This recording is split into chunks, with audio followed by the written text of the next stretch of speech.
পারলে আপনারা digital number দিয়ে ফর্ম ফিল আপ করবেন। ওবিসি ডিজিটাল নাম্বার পাওয়া খুবই সহজ।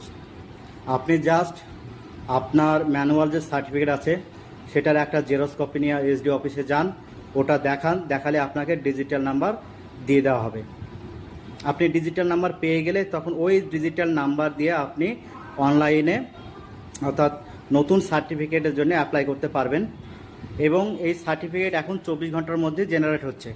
তার একটাই কারণ, প্রত্যেকটা এসডিও অফিসে বলা আছে বা নির্দেশ আছে এরকম যে যেহেতু এসএসসির ফর্ম ফিল আপ চলছে বা অন্যান্য মেডিকেল পারপাসে ওবিসি সার্টিফিকেটটা প্রয়োজন, সেজন্য যত তাড়াতাড়ি সম্ভব জানে ওবিসি সার্টিফিকেটটা রিনিউ বা নতুন সার্টিফিকেট তাড়াতাড়ি পেয়ে যায়।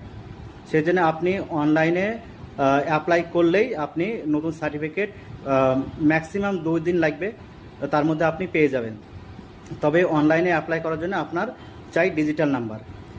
তো ডিজিটাল নাম্বার পাওয়ার জন্য আপনি আপনার যে আপনার কাছে হার্ড কপি আছে তার জেরক্স বা হার্ড কপি আপনি নিয়ে যান, তাহলে আপনি পেয়ে যাবেন।